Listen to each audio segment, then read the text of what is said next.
Hey guys, Landon here. I just want to tell you that this channel is now probably going to be almost completely dedicated to the SCP Foundation. I've been to the Foundation for like 4 years, so I want to kind of start to do some narrations and things like that. So this is my first video. The first SCP I'm going to be narrating here is SCP-106. Next, I'm going to make a video on SCP-173. I'm doing 106 because it's my favorite SCP. I mean, I love the origin story with Corporal Lawrence, and just everything about 106 is awesome to me. So yeah, that's going to be my first narration. Item number SCP-106. Object Class Keter. Special Containment Procedures, Revision 11-8. No physical interaction with SCP-106 is allowed at any time. All physical interaction must be approved by no less than a 2/3 vote from O5's command. Any such interaction must be undertaken in AR-2 maximum security sites after a general non-essential staff evacuation. All staff, research, security, Class D, etc. are to remain at least 60 meters away from the containment cell at all times, except in the event of breach events. SCP-106 is to be contained in a sealed container comprised of lead-lined steel. The container will be sealed within 40 layers of identical material, each layer separated by no less than 36 centimeters of empty space. Support struts between layers are to be randomly spaced. Container is to remain suspended no less than 60 centimeters from any surface by ELO IID electromagnetic supports. Secondary containment area is to be comprised of 16 spherical cells, each filled with various fluids and a random assembly of surfaces and supports. Secondary containment is to be fitted with light systems capable of flooding the entire assembly with no less than 80,000 lumens of light constantly with no direct human involvement. Both containment areas are to remain under 24-hour surveillance. Any corrosion observed on any containment cell surfaces, staff members, or other site locations within 200 meters of SCP-106 are to be reported to site security immediately. Any objects or personnel lost to SCP-106 are to be deemed missing or KIA. No recovery attempts are to be made under any circumstances. Note: continued research and observation have shown that when faced with highly complex or random assemblies of structures, SCP-106 can be confused, showing marked delay on entry and exit from said structure.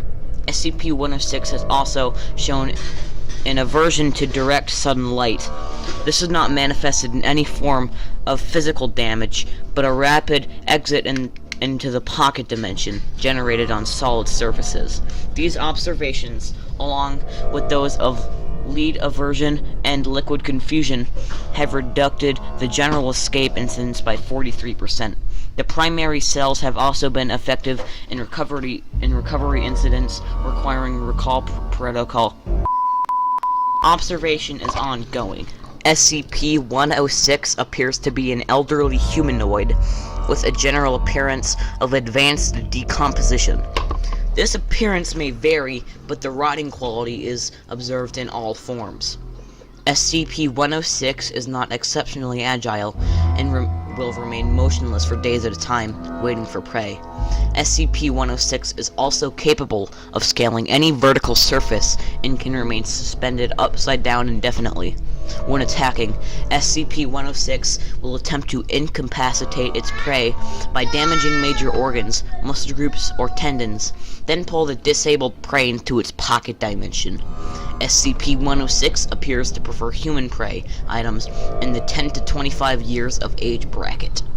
SCP-106 causes a corrosion effect in all solid matter it touches, engaging a physical breakdown in material several seconds after contact.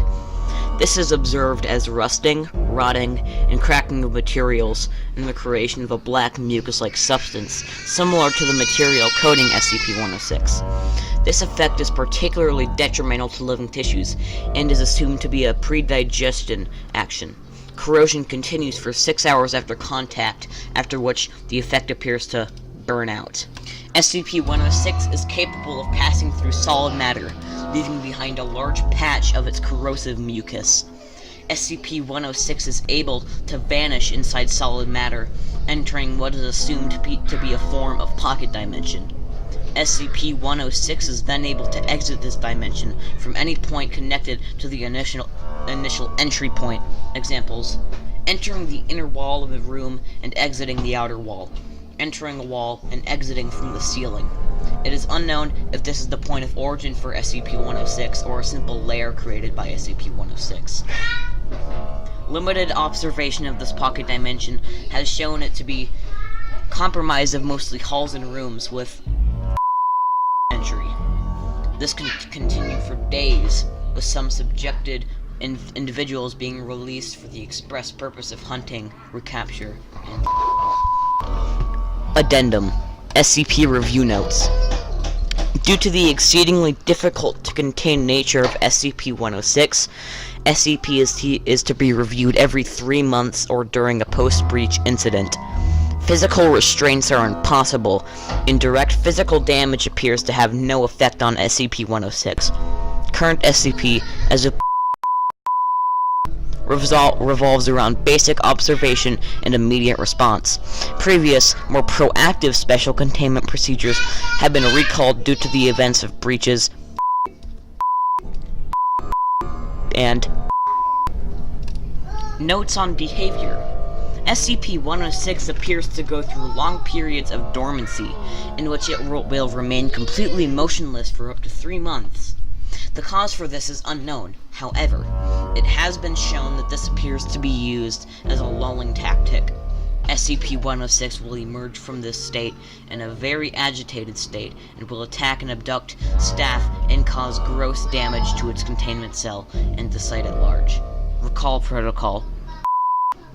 SCP-106 appears to hunt and attack based on desire, not hunger. SCP-106 will attack and collect multiple prey items during a hunting behavior event, keeping many alive in the pocket dimension for extended periods of time. SCP-106 has no determinable limit and appears to collect a random number of prey items during an event. The inner dimension accessed by SCP-106 appears to be only accessible by SCP-106. Recordings and transmission devices have been shown to still operate inside this dimension. The recordings and transmissions are very degraded. It appears that SCP-106 will play with captured prey, and appears to have full control of time, space, and perception inside of this dimension. SCP-106 appears... Recall Protocol.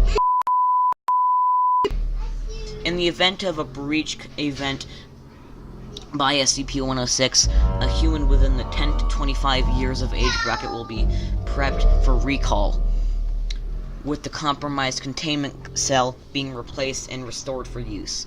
When the cell is ready, the lore object will be injured, preferably via the breaking of a long bone such as the femur, or the severing of a major tendon, such as the Achilles tendon.